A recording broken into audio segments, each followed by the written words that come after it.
मैं doctor Madhulika Singh Shivam hospital से बोल रही हूँ और मेरा जो एम है नए साल का रेजोल्यूशन यही है कि हमारे सारे फ्रेंड्स, काशी के सारे वासी और जितने भी यंग जनरेशन्स हैं, सबके लिए ये वर्ष 2024 बहुत शुभमय हो, जिसको बोलेंगे happy and prosperous new year for everyone. और इसमें हम लोगों को कुछ चीज़ें, सबका अपना एक रेजोल्यूशन जिसको बोलते हैं, सभी सोचते हैं कि इस साल मेरा रेजोल्यूशन क्या होगा। तो मैं सबसे, आप सभी से ये निवेदन करूँगी कि आपका भी कुछ रेजोल्यूशन हो, जैसे कि कई लोग कुछ चीज़ों को त्याग करना चाहते हैं कि ठीक है, ये चीज़ें मेरे स्वास्थ्य के लिए नहीं अच्छी हैं। बीइंग ए डॉक्टर हम मेनली स्वास्थ्य पे ही जाएंगे कि जो चीज़ें आपके स्वास्थ्य के लिए हानिकारक हो, उस चीज़ों को छोड़ने के लिए आप एक प्रण ले सकते हैं कि नहीं, मैं इस साल मैं इस चीज़ों का सेवन नहीं करूँगा या करूँगी। जैसे कि सपोज़ अगर कोई आदमी या कोई भी बच्चा या कोई भी, आजकल डायबिटिक्स जो है वेरी कॉमन डायबिटीज़ है, जो कि अक्सर काफ़ी अधिक बढ़ रहा है, काफ़ी संख्या में बढ़ रहा है, तो उसको ये प्रण लेना चाहिए कि नहीं, डायबिटीज़ कई कारणों से होता है और उसके लिए आपको कई चीज़ों का त्याग करना पड़ता है। जैसे कि मीठी चीज़ों को आप छोड़िए। अगर आपको मीठी चीज़ें मन है तो आप उसको फ्रूट्स के रूप में ले लीजिए। उसके संग ये रिक्वायर एक्सरसाइज और मेंटल टेंशन को अपने कम कीजिए। तो ये 3-4 चीज़ें होती हैं जो कि एक डायबिटीज़ के लिए इम्पोर्टेंट है, वो चीज़ आपको ध्यान रखना चाहिए। प्लस हाइपरटेंशन, आजकल के जितने नवयुवक हैं, जो यंग जनरेशन है, वो किसी न किसी टेंशन से गुजर रहा है। तो हमारा उन लोगों को यही सलाह रहेगी कि देखिए, टेंशन सभी के पास है, लेकिन उस टेंशन को आप कई रूप से ले सकते हैं। उसको एज ए वर्क भी आप ले सकते हैं कि नहीं, जो चीज़ें आपको टेंशन कर रही है, लाइक एग्ज़ाम्स में आप अच्छा नंबर लाना चाहते हैं, अच्छी जगह आप काम करना चाहते हैं, आप चाहते हैं कि मेरा प्लेसमेंट एक अच्छा हो, तो हर चीज़ों के लिए आपको मेहनत करनी पड़ती है और आप उस मेहनत पे ध्यान दें, ना कि टेंशन पे ध्यान दें। क्योंकि अगर आपने टेंशन लिया तो वो आपको जितना कि आपके कार्य में मदद नहीं करेगा, वो आपको विपरीत स्थिति में भी ले जा सकता है। क्योंकि बहुत लोग इस टेंशन के कारण कुछ चीज़ें स्टार्ट कर देते हैं, कुछ ड्रग्स लेने लगते हैं, स्मोकिंग करने लगते हैं। तो आप उसको टेंशन मत लीजिए, आप उसको ये सोचिए कि नहीं, this is my aim of my life, कि हमको ये चीज़ें करनी है, हमको अच्छी जगह काम करना है और उसके लिए हमें जो मेहनत की ज़रूरत है। क्योंकि आजकल जब हम लोग ने पढ़ाई की थी मेडिकल की, तब इतनी सुविधा नहीं थी। उस समय कुछ कोचिंग्स चलती थी और कुछ लोग बिना कोचिंग के भी कंपटीशन में भाग लेते थे। लेकिन अब तो आपकी इतनी फैसिलिटीज़ बढ़ गई है, आप किसी भी विभाग में जाना चाहें, नॉट ओनली मेडिकल, इंजीनियरिंग या किसी भी प्रोफेशन में आप जाना चाहें, तो आपको हर प्रोफेशन के लिए बहुत फैसिलिटीज़ मिली हुई हैं, जिसको कि आप यूज़ कीजिए और मेहनत कीजिए। मेहनत से पीछे हटेंगे तो आप टेंशन अपने आप को करेंगे कि नहीं, मैं तो इस लायक नहीं हूँ, मैं कैसे करूँगा, एक्सेट्रा एक्सेट्रा। सेकेंड चीज़, अपने हेल्थ पे बहुत ध्यान दीजिए। जिसको जैसे बोलते हैं कि आपको 6 घंटा सोना ज़रूरी है, तो 6 घंटा नहीं तो 5 घंटा, जो भी आपके, अगर आप पढ़ाई कर रहे हैं तो पढ़ाई के अनुसार अपना रूटीन एक फ़िक्स कीजिए और उसमें उतना देर आप सोइए। और उसके संग थोड़ी सी आपको मेंटल वेलबींग के लिए, जो कि बहुत ज़रूरी है आपको अपने फ्रेश रहने के लिए, फ्रेश दिमाग के लिए, उसके लिए देयर आर सम एक्सरसाइजेज जो कि यू कैन डू इट। उसी उसी 24 घंटे में आप थोड़ा सा टाइम निकाल सकते हैं, आधा घंटा, हाफ एन आवर। और मेन चीज़ मैं ये बोलूँगी कि आजकल के जो बच्चे हैं, मैंने छोटे छोटे बच्चों को देखा है कि वो मोबाइल बहुत यूज़ करते हैं। तो हम उन माताओं को और उनके पेरेंट्स को ये बोलेंगे कि मोबाइल के यूज़ भी हैं, गुड यूज़ भी हैं, मिस यूज़ भी है। तो आप मिस यूज़ को बचाइए और इतने छोटे बच्चों को भी मतलब आप थोड़ा दूर कीजिए मोबाइल से, जो कि वो अपनी बुक्स में पा सकते हैं। ज़रूरी नहीं कि हर चीज़ मोबाइल में मिले, मोबाइल में मिलता है, ज़रूर मिलता है। मोबाइल बहुत बड़ा हेल्पफुल है फॉर ए स्टूडेंट, बहुत हेल्प करता है। लेकिन उसके बावजूद भी आपकी कई बुक्स अच्छी अच्छी आती हैं, आप उनको पढ़िए और कई तरह से उससे थोड़ा सा ध्यान डिटैच करके कि नहीं, it is not only for entertainment, it is for study also. उस चीज़ को, उस पर जाइए मोबाइल पे, नहीं कि ओनली फॉर इंटरटेनमेंट।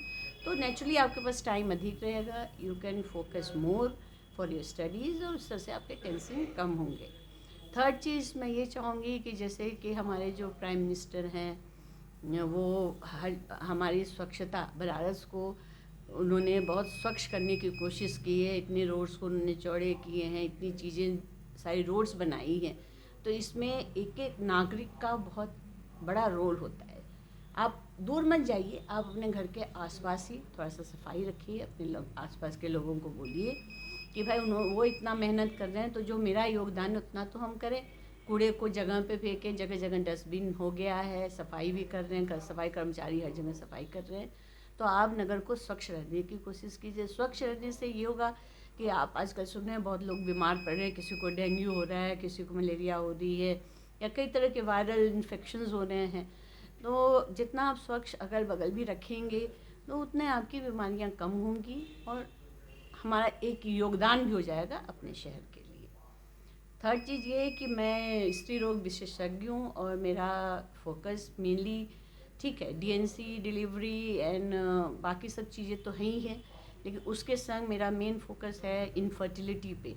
मेरे को बहुत अधिक खुशी होती है जब कोई पेशेंट मेरे पास आती है जिसको कि 8 साल 10 साल 12 साल से बच्चे नहीं हुए हैं और वो रोते हुए आते हैं। तो मेरी यही कोशिश होती है कि मैं उनको हंसते हुए विदा करूं और मैक्सिमम जितना हो सकता है कम खर्चे में मैं उनका इलाज करती हूँ। इसमें मेरे को बहुत बड़ा हेल्प भी मिला है, बहुत मेरा सक्सेस भी हुआ है कि मैंने बहुत लोगों को कम खर्चों में ही उनको माँ और पिताजी का फादर का एक हमने अनुभव दिया है।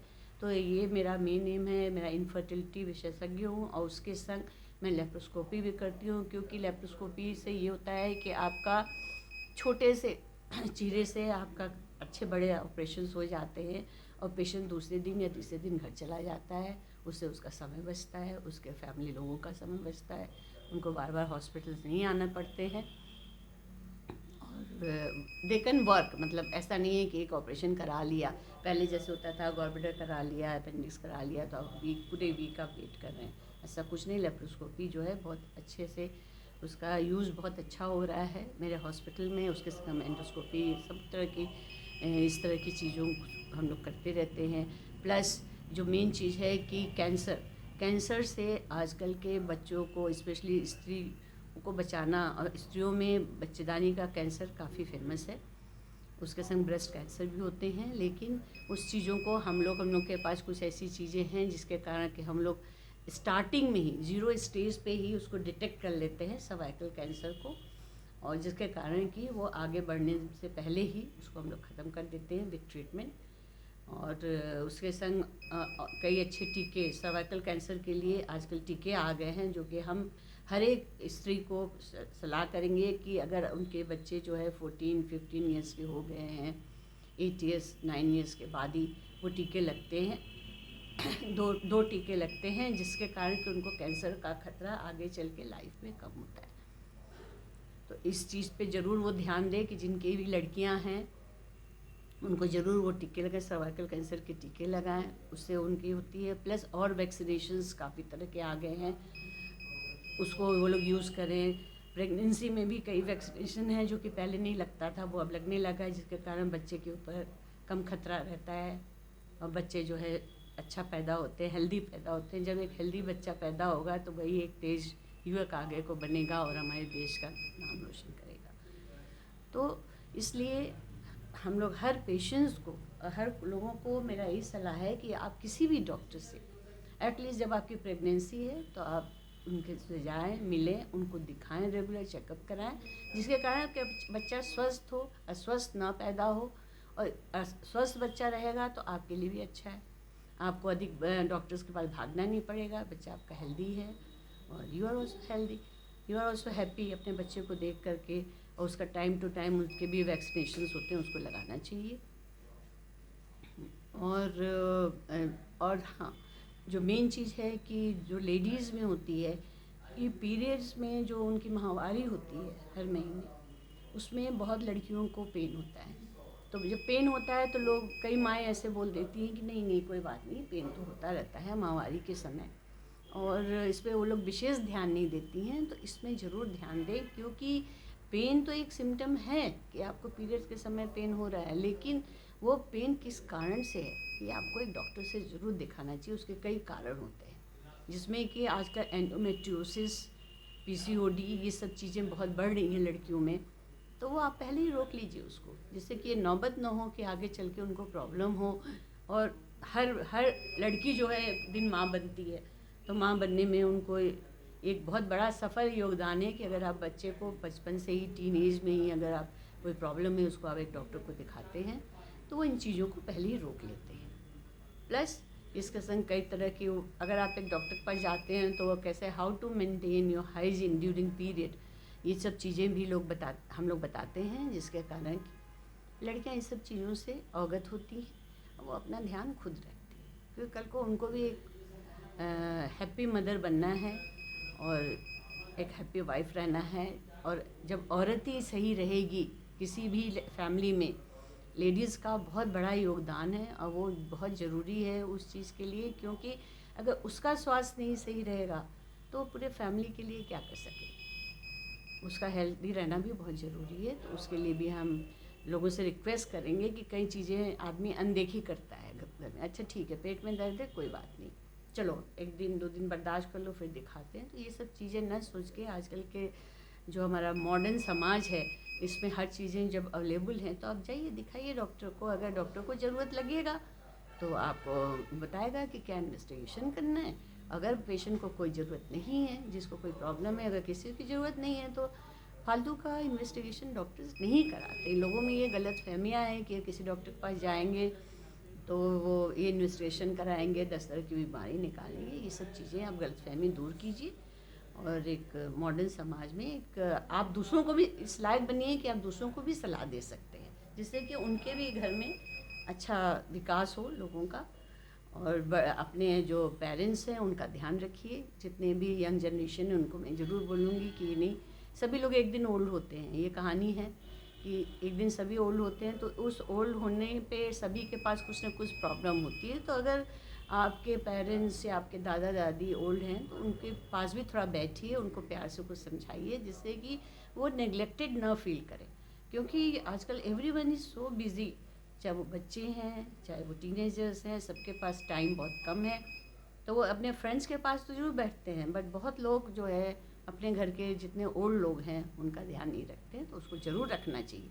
और उनकी ब्लेसिंग्स जो है भगवान से कम नहीं। अगर आपको आपके ग्रैंड पेरेंट्स और ये लोग आपको ब्लेसिंग्स दे रहे हैं, तो आप पूजा एक बार मत कीजिए, लेकिन बड़ों का आदर सत्कार जरूर कीजिए, जो आपको अच्छे ब्लेसिंग्स मिलें आपको। तो कुछ चीज़ें हैं जो आप न्यू ईयर्स में, जो कि आपने पहले नहीं किया है, तो हम तो आप मैं सभी लोगों से ये रिक्वेस्ट करेंगे कि अपने आप को, हर आदमी पूर्ण नहीं होता है, हर आदमी बिल्कुल सक्षम नहीं होता है, लेकिन उसको ट्राई करने में कोई हर्ज नहीं है कि हम एक अच्छा नागरिक बन के दिखाएँ और लोगों को भी हेल्प करें, अपने आप को ठीक रखें, अपने परिवार का ध्यान दें। और मेरा हॉस्पिटल का नाम शिवम हॉस्पिटल है। इसमें हम लोग गरीबों के लिए कुछ सहानुभूति रखते हैं, उनके लिए कुछ विशेष छूट देते हैं। और मेरे यहाँ आयुष्मान से भी ऑपरेशन होता है। मेरे यहाँ फ्री ट्यूबेक्टमी, नसबंदी जिसको बोलते हैं, वो होता है। और कई चीज़ों में हम लोग फ्री करते हैं। कुछ वीक में भी एक आध डे हमने ऐसा फ्री रखा है, फ्री कंसल्टेशन के लिए फॉर 2 और 3 आवर्स।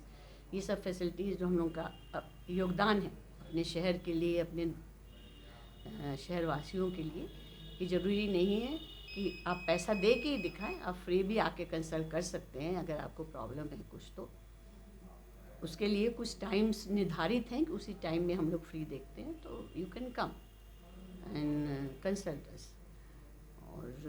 और मैं क्या बताऊं। और बाकी जैसे कि हाँ, जब लेडीज़ जो होती हैं उनमें मेनोपॉज हो जाता है, जब उनके पीरियड ख़त्म हो जाते हैं, तो मेनोपॉजल सिम्टम्स भी होते हैं लेडीज़ में, जो कि कई तरह से उभर के आते हैं। उसको भी आप एक सही ढंग से लीजिएगा तो आपको पता चलेगा कि इस समय जो है, जैसे जैसे औरतें ओल्ड होती हैं तो उनमें एस्ट्रोजन की डेफिशिएंसी होती है। उस डेफिशिएंसी से उनको कई प्रॉब्लम्स होता है, लाइक बार बार यूरिन में इन्फेक्शन हो जाना, चिड़चिड़ आना, नींद सही ढंग से नहीं आना। इस तरह की कुछ चीज़ें हैं जो कि वो एक बीमारी नहीं है, वो उस एज का असर है। तो उसको आप उस ढंग से लीजिए। और अगर आपको नहीं समझ में आता तो आप एक डॉक्टर से सही कंसल्ट कीजिए और उसका सही अपना ट्रीटमेंट कराइए और सब कुछ ठीक हो जाएगा। और अगेन मेरा आप लोगों से यही निवेदन है कि आप लोगों का वर्ष 2024 खूब हैप्पी हो, आप लोग खुश रहें और बीमारी मुक्त रहें। बीइंग ए डॉक्टर हम ये बोलेंगे कि आप लोगों को इतना डॉक्टर के पास ना आना पड़े, खुद आप हेल्दी रहेंगे तो आपको उतना आने की ज़रूरत नहीं है। लेकिन हाँ, ज़रूरत है तो आप ज़रूर आइए।